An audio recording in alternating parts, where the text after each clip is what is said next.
but she must be eliminated. So this is a cyber attack. But not from this planet.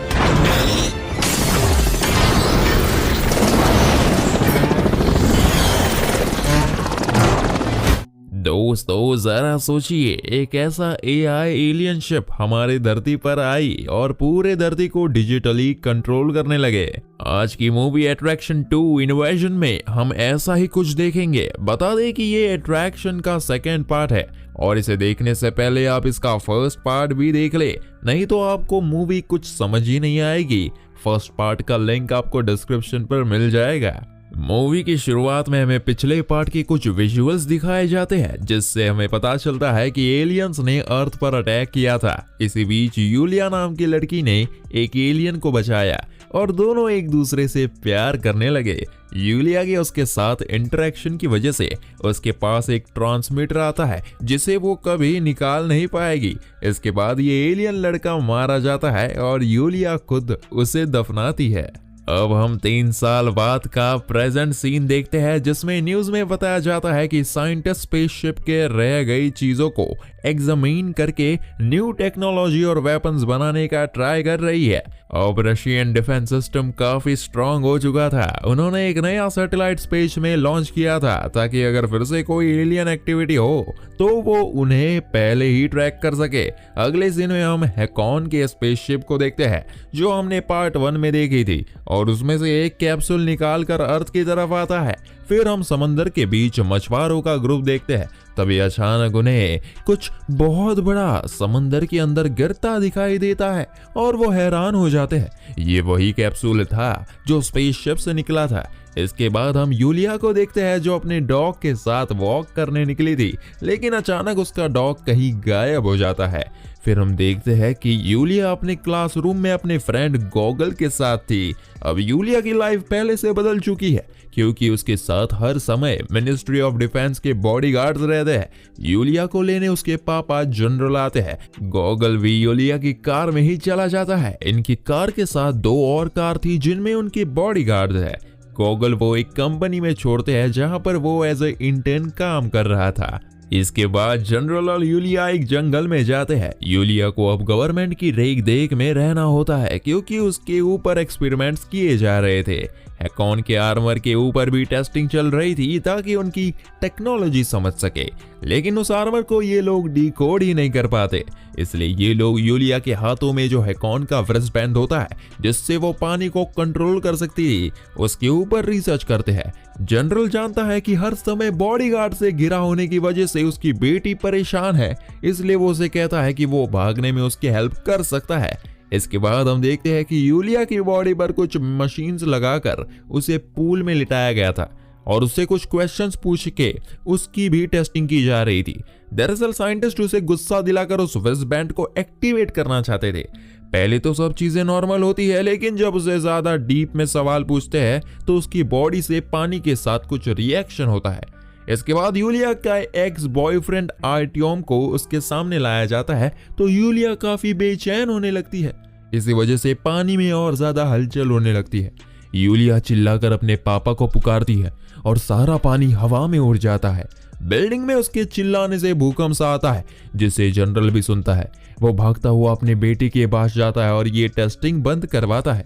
Yulia बहुत घबराई हुई थी। General उसके पास आकर उससे कहता है कि अब उस पर रिसर्च नहीं होंगे। यूलिया कहती है कि वो कुछ टाइम अकेले रहना चाहती है और कोई गार्ड उसका पीछा ना करे।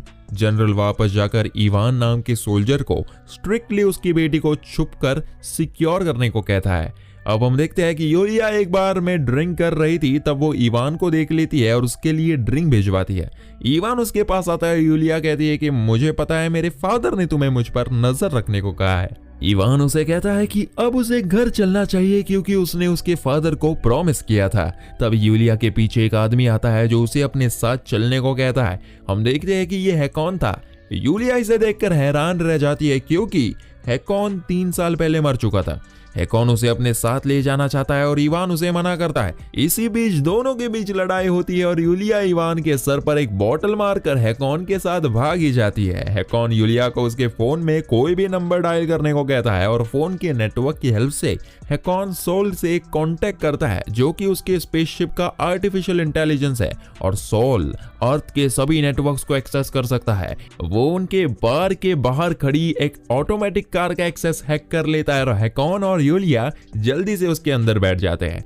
कार का ओनर कंफ्यूज हो जाता है जब कार अपने आप चलने लगती है और उन्हें वहां से बाहर ले जाती है। इवान बाइक में उन्हें चेस करता है और साथ ही जनरल को बताता है कि हैकॉन ने उसकी बेटी को किडनैप कर लिया है। जनरल मिनिस्ट्री ऑफ डिफेंस की बिल्डिंग को खाली करने को कहते हुए मिसाइल और स्पेस डिफेंस को कांटेक्ट करने का ऑर्डर देता है। जब उससे इसका रीजन पूछा जाता है तो वो कहता है कि एलियंस वापस आ चुके हैं। इवान कार के टायर को शूट कर देता है लेकिन खुद भी गिर जाता है। सोल उन दोनों को कार से वहां से ले जाता है। अब हम देखते हैं कि हैकॉन यूलिया को एक जंगल में बने घर ले जाता है, जहां यूलिया को उसका डॉग भी मिलता है। यूलिया रोने लगती है और कहती है कि जब तुम जिंदा थे तो पहले क्यों नहीं आए, और उसे हक करती है। वो दोनों अंदर जाते हैं और उसे पता चलता है कि वो यहाँ 123 दिन से रह रहा है।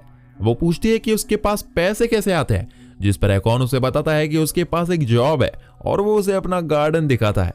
तभी दरवाजे पर नॉक होता है और यूलिया देखती है कि वो गॉगल है। हैकॉन बताता है कि गॉगल ने उसकी हेल्प की थी। दोनों एक दूसरे को किस करने लगते हैं और इंटीमेट हो जाते हैं। लेकिन तभी हम स्पेस में देखते हैं हैकॉन का जो स्पेसशिप रहता है उसके पीछे उससे भी 10 गुना बड़ा एक दूसरा स्पेसशिप आया होता है। ये मदरशिप था और ये शिप हैकॉन के शिप को अंदर ले लेता है। यानी कि अब हैकॉन के शिप में जो भी डेटा था उसमें अब उस मदरशिप का कंट्रोल था। सुबह यूलिया अपने पापा को कॉल करके बताती है कि वो हैकॉन के साथ है, यहाँ से दूर चली गई। कॉल कट होने के बाद उसके डैड कॉल ट्रैक करके लोकेशन ढूंढने को कहते हैं। उन्होंने हैकॉन के घर को ढूंढ लिया था और स्वेट टीम ने हैकॉन के घर को घेर लिया था।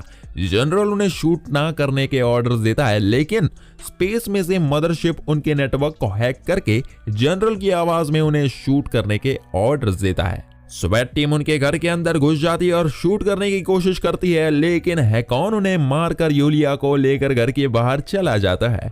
वो रिवर से अपनी कैप्सूल को बुलाता है और उसमें बैठ जाता है। यूलिया भी उसमें बैठने वाली थी कि उसे एक गोली लग जाती है और ये लोग वहां से भाग जाते हैं। मदरशिप जनरल के नाम से कैप्सूल को मिसाइल से डिस्ट्रॉय करने का ऑर्डर देता है। हैकॉन काफी तेजी से अपनी कैप्सूल चलाता हुआ ले जा रहा था, लेकिन वो मिसाइल उसकी कैप्सूल को हिट करती है। कैप्सूल कंट्रोल से बाहर होने लगता है, लेकिन हैकॉन उसे कंट्रोल करके पानी के नीचे ले जाता है। दूसरी तरफ मिलिट्री के लोग आर्टियम को कहीं और जगह पर शिफ्ट कर रहे थे, लेकिन आर्टियम एक सोल्जर को मारकर हैकॉन का आर्मर सूट पहनकर वहां से भाग जाता है। हैकॉन सोल से कांटेक्ट करने की कोशिश करता है, लेकिन उसे बताया जाता है कि सोल को डीएक्टिवेट कर दिया गया है और यूलिया को खत्म किया जाएगा। इवान जनरल को बताता है कि यूलिया का पीछा अब एयरफोर्स कर रही है। जनरल कंफ्यूज होता है कि इसके लिए ऑर्डर्स दे कौन रहा है। आर्मी हेलीकॉप्टर्स हैकॉन की कैप्सूल को शूट करते हैं, लेकिन कैप्सूल काफी तेज था। आसपास का सारा पानी कैप्सूल की तरफ खींच रहा था। कैप्सूल एक जगह जाकर बंद हो जाती है और मदरशिप से कैप्सूल को डिस्ट्रॉय करने का ऑर्डर दिए जाते हैं। जैसे ही वो कैप्सूल को खत्म करने वाले थे कि आर्टियम वहां आकर हेलीकॉप्टर को खत्म करके उन्हें बचा लेता है। जनरल कैप्सूल के पास जाता है, लेकिन तब तक उसकी बेटी और हैकॉन वहां से निकल चुके थे। उन दोनों को आर्टियम मिलता है जो कहता है कि वो डॉक्टर को लेकर आ गया है, लेकिन हैकॉन कहता है कि उसे सिर्फ साफ पानी की जरूरत है। आर्टियम चालाकी से एक आदमी की कार लेकर दोनों के साथ वहां से चला जाता है। हैकॉन यूलिया की चोट को देखता है जब आर्टियम पूछता है कि मिलिट्री यूलिया को मारना क्यों चाहती है, तो हैकॉन उसे मदरशिप के बारे में बताता है। वो बताता है कि उसके एआई का नाम रा है। वो उनके प्लेनेट का एक डिफेंस सिस्टम एआई प्रोटोकॉल है। जब भी उनके प्लेनेट की टेक्नोलॉजी किसी बाहर के इंसान या क्रिएचर को पता लगती है तो उस क्रिएचर को मार डालना, यही इस एआई का प्रोटोकॉल है। इस मदरशिप में कोई भी एलियन नहीं है और ये एक एआई है और उसे अब किसी भी हालत में यूलिया को मारना है, क्योंकि उसके हाथ में वो बैंड है। दूसरी तरफ रशियन सिक्योरिटी काउंसिल मीटिंग होती है, जहां जनरल चिल्लाकर पूछता है कि ऑर्डर्स किसने दिए, तो उसे बताया जाता है कि ये सभी ऑर्डर्स खुद उसने दिए हैं। उसे उसकी रिकॉर्डिंग सुनाई जाती है। इसके बाद न्यूज में दिखाया जाता है कि यूलिया कन्फेस कर रही है कि टेररिस्ट अटैक से बिल्डिंग में जो लोग मारे गए हैं उसमें उसका हाथ है, और साथ ही उसने अपने पापा के हेल्प से मिलिट्री की सभी सीक्रेट इंफॉर्मेशन चुराई थी। असल में ये फेक वीडियो रा ने यूलिया को लोगों की नजरों में गिराने के लिए बनाई थी। आगे यूलिया वीडियो में कहती है कि एलियंस का एक प्रोटोकॉल है कि अगर उनकी टेक्नोलॉजी किसी भी प्लेनेट के लोगों को हाथ लग गई तो एलियन का एआई यानी कि रा सारे लोगों को मार डालेगा। इधर यूलिया का जख्म और खराब होने लगा था। आर्टियम गाड़ी में बैठा रहता है और हैकॉन स्टोर में पानी लेने के लिए जाता है। वो सभी बॉटल्स में से प्योर पानी ढूंढता है। उन लोगों को भी रेडियो और न्यूज में सुनकर पता चलता है कि यूलिया के खिलाफ नेगेटिविटी फैलाई जा रही है। एक औरत कार में बैठी यूलिया को देख लेती है और पुलिस को बता देती है कि तभी ये लोग वहां से निकल जाते हैं। इधर मीटिंग में जनरल सभी लोगों से कहता है कि एलियंस पूरे अर्थ के सिस्टम को कंट्रोल कर रहे हैं। उन एलियंस को हराने के लिए सबसे पहले मोबाइल फोन्स और डिजिटल टेक्नोलॉजी का यूज बंद करना होगा। अब वो लोग लैंडलाइन और बेसिक तरह से कम्युनिकेशन करेंगे। वो लोग सबसे पहले न्यूज़पेपर में खबर छपवा देते हैं कि डिजिटल प्लेटफॉर्म्स पर किसी भी न्यूज का बिलीव ना करें। दुनिया की सभी स्क्रीन्स पर, सभी न्यूज पर, इवन सबकी कॉल्स पर यूलिया के खिलाफ नेगेटिविटी फैलाई जा रही थी। आम नागरिक के फोन्स पर भी एलियंस के द्वारा उनके रिलेटिव्स की आवाज में उन्हें यूलिया के बारे में बताया जा रहा था। इधर इवान को भी उसकी वाइफ की आवाज में कॉल आता है जिसमें उसे बताया जाता है कि उसकी बिल्डिंग में धमाका हुआ था जिसमें उसके बेटे को सीरियस इंजरी हुई है और वो हॉस्पिटल में एडमिट है और इस बॉम्ब ब्लास्ट को यूलिया ने करवाया है। इवान सुनकर घबरा जाता है, लेकिन असल में यह सब झूठ था। उसकी बीवी बच्चे सब अपने घर पर ठीक थे। ये सिर्फ उसे यूलिया के खिलाफ भड़काने की रा की साजिश थी। अब हम गॉगल को देखते हैं जिसके घर पर आर्मी ऑफिसर आकर उससे यूलिया के बारे में पूछताछ करता है तो उसकी ग्रैंड माँ सिचुएशन को हैंडल करती है और ऑफिसर चला जाता है। गॉगल ने तीनों को अपने घर पर छुपा रखा था। हैकॉन सभी बॉटल्स का पानी बाथटब में डालकर यूलिया को उसमें हील करने के लिए रख देता है। हैकॉन आर्टियम को बताता है कि यूलिया अब इंसान नहीं है, उसका शरीर, उसका डीएनए, सेल सब कुछ चेंज हो रहा है। आगे जाके वो और भी स्ट्रांग बनेगी और पानी को कंट्रोल कर पाएगी। गॉगल, हैकॉन, आर्टियम और ग्रैंडमा ड्रिंक करने के लिए बैठ जाते हैं। हैकॉन और आर्टियम दोनों यूलिया से प्यार करते हैं और उसे बचाना चाहते हैं। हैकॉन ड्रिंक करने के बाद बेहोश हो जाता है क्योंकि उसके ड्रिंक में आर्टियम ने कुछ मिला रखा था। वो दोनों उसे मिनिस्ट्री ऑफ डिफेंस ले जाने का फैसला करते हैं और कैब में उसे वहां से ले जाते हैं।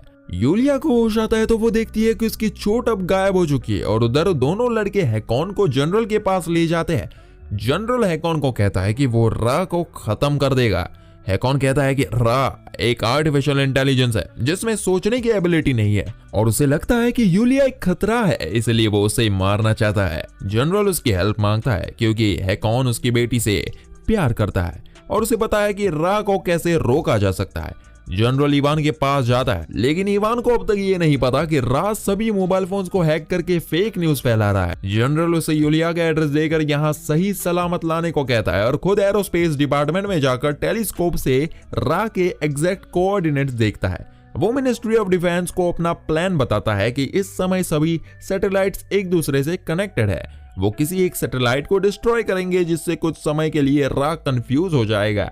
इस बार ऑपरेशन को गॉगल लीड करता है। वो सभी सोल्जर्स को रोस्टलकॉम ले जाकर उन्हें कहता है कि वो उनके सैटेलाइट को डिस्ट्रॉय करेंगे। इधर यूलिया ग्रैंडमा से वहां से निकलने की जिद करती है और जैसे ही गेट ओपन करती है तो इवान को दरवाजे पर देखती है जो उसे अपने साथ ले जाता है। जनरल कॉल करके एक बहुत पावरफुल मिसाइल रा की तरफ लॉन्च करने को कहता है। हैकॉन और आर्टियम को एक रूम में रखा जाता है जहां आर्टियम हैकॉन को उकसाता है तो हैकॉन उसे मारता है। इवान यूलिया को कहता है कि उसकी वजह से उसका बेटा हॉस्पिटल में है जिसके लिए वो उसे टाइम आने पर जान से मार देगा। अर्थ से एक सैटेलाइट लॉन्च की जाती है जो अर्थ के ऑर्बिट से बाहर निकलकर स्पेसशिप को हिट करती है जिससे बहुत बड़ा ब्लास्ट होता है। सभी लोग सेलिब्रेट करने लगते हैं, लेकिन जनरल को कंफर्मेशन चाहिए था। नेशनल डिफेंस सेंटर के बाहर पब्लिक की भीड़ लग जाती है जो यूलिया की खबर को सुनकर भड़के हुए है। इवान उसे कार में लेकर उन लोगों के भीड़ के बीच से लेकर जाता है। यूलिया उसे समझाने की कोशिश करती है कि इसमें उसकी कोई गलती नहीं बल्कि एक खबर झूठ है। इवान उसकी बात को इग्नोर करता है और इस बात का ध्यान रखता है कि ये सभी लोग उसे नुकसान ना पहुंचा सके क्योंकि जनरल ने उसे ऑर्डर दिया था यूलिया को सेफ रखने। वो उसे सेफली अंदर ले जाता है जहां पहुंचकर यूलिया हैकॉन को हक करती है और जनरल इवान को थैंक यू कहता है, लेकिन इवान अब उसे सर्व करने से मना करके वहां से चला जाता है। तभी रा हैकॉन से कांटेक्ट करता हुआ उसे कहता है कि वो यूलिया को मारकर अपने प्लेनेट वापस लौट सकता है, लेकिन हैकॉन मना करता है। अब हम आसमान में कुछ अजीब सा होता हुआ देखते हैं। सभी लोग इस मोमेंट को कैप्चर करते हैं। मदर स्पेसशिप अब नीचे आ चुका था, लेकिन उसने खुद को छुपा रखा था। इवान ड्राइव करता हुआ अपने घर की तरफ जा रहा था कि तभी जमीन फटने लगती है और ढेर सारा पानी जमीन से निकलने लगता है। सारा पानी हवा में उड़ने लगता है और मिनिस्ट्री ऑफ डिफेंस के बिल्डिंग से काफी बड़े रेडियस तक पानी की एक दीवार बनने लगती है। अंडरग्राउंड भी पानी भरने लगता है। अब हम देखते हैं कि पानी का लेवल जमीन की तरफ से तो बढ़ ही रहा था और साथ ही साथ आसमान की तरफ से भी नीचे की तरफ आ रहा था। अब बाहर के लोगों को दीवार के अंदर के लोगों से कांटेक्ट टूट ही चुका था। जनरल हैकॉन को कहता है कि बिल्डिंग के ऊपर चॉपर है, जिससे वो जूलिया को लेकर यहां से निकल जाए। हैकॉन उसे लेकर वहां से चला जाता है। अब ऊंची ऊंची बिल्डिंग्स भी डूबने लगी थी। हैकॉन यूलिया को आर्टियम के साथ चॉपर में बैठा देता है और खुद नहीं जाता। वो वापस जनरल के पास जाकर अपना कैप्सूल मांगता हुआ कहता है कि उससे शायद वो स्पेसशिप को खत्म कर सकता है, लेकिन इससे वो खुद भी मर जाएगा। जनरल पूरी बिल्डिंग को खाली करने को कहता है और खुद हैकॉन को वॉकी टॉकी से स्पेसशिप की लोकेशन बताता है। पानी ऊपर और नीचे की तरफ से इस तरह से बह रहा था कि एक टाइम के बाद इतना एरिया पूरा पानी से भर जाएगा। यूलिया का चॉपर एक वायर से टकराकर नीचे गिर जाता है, जिससे वो और आर्टियम पानी में गिर जाते हैं। वो दोनों एक बिल्डिंग के ऊपर जाते हैं जहां यूलिया को लगता है कि ये सब उसकी वजह से हो रहा है। अगर वो मर जाए तो सब कुछ ठीक हो सकता है, इसलिए वो सभी लोगों को बताती है कि वो यूलिया से जिससे लोग उसे जान से मार दे। कुछ लोग जब उसे मारने के लिए आगे जाते हैं तो आर्टियम उन्हें मारता है। इधर जनरल भी अब पानी में डूब चुका था, इसलिए हैकॉन को खुद ही आगे बढ़ना होगा। यूलिया की नजर इवान पर पड़ जाती है तो वो उसे खुद को मारने को कहती है। सामने आर्टियम आकर उसे समझाता है, लेकिन इवान मजबूरन उसे शूट कर देता है। यूलिया रोने लगती है। हैकॉन शिप के पास पहुंच जाता है, लेकिन कुछ खास नहीं होता। इवान और यूलिया अब बिल्कुल आमने सामने थे। यूलिया उसे शूट करने को रिक्वेस्ट करती है। सी लेवल अब बराबर होने लगा था, जिससे सब लोग डूबने वाले थे। इवान में हिम्मत नहीं हुई, क्योंकि वो यूलिया को शूट करे तो वो सभी पानी में डूब जाते हैं। तभी यूलिया के हाथ के बैंड से कुछ अजीब होने लगता है और वो पानी को इस तरह कंट्रोल करती है कि एक टॉर्नेडो क्रिएट कर देती है और उसके फोर्स से मदरशिप पानी के ऊपर वाली सरफेस से बाहर निकलने लगता है, जिससे एयरफोर्स को उसके विजुअल्स दिखते हैं और वो मिसाइल्स उस पर लॉन्च करते हैं। यूलिया अपने पावर से पानी को नॉर्मल करती है और एक बॉम्ब दोबारा शिप पर गिराया जाता है, जिससे शिप डिस्ट्रॉय हो जाती है। पानी अब इवेपोरेट होने लगता है और सभी लोग सेफली बचने लगते हैं। हैकॉन और यूलिया मिलकर हक करते हैं और यूलिया आर्टियम के सेक्रीफाइस से रोने लगती है। अब सभी चॉपर शिप की तरफ बढ़ते हैं। इसके कुछ ही दिन बाद हम यूलिया और हैकॉन के फ्यूनरल का सीन देखते हैं, जहां यूलिया के सभी दोस्तों के साथ उसके फादर भी थे। फिर हम देखते हैं कि जनरल चॉपर से पहाड़ों की तरफ जाता है और वहां अपनी बेटी और हैकॉन से मिलता है। दरअसल लोग यूलिया पर अटैक करेंगे, इसलिए जनरल ने यूलिया को डेड डिक्लेयर कर दिया था। जनरल उनसे पूछता है कि अब वो लोग कहां जाएंगे। हैकॉन कहता है कि हम ऐसी जगह जाएंगे जहां हमें कोई नहीं ढूंढ पाएगा। यूलिया पानी में हाथ लगाती है और वहां एक बहुत बड़ा शिप आ जाता है और दोनों वहां से चले जाते हैं। और इसी के साथ ये मूवी यही खत्म होती है। दोस्तों, अगर वीडियो पसंद आया हो तो एक लाइक जरूर करें और इसी तरह से एक्सप्लेनेशन के लिए चैनल को सब्सक्राइब जरूर करें। Thank you.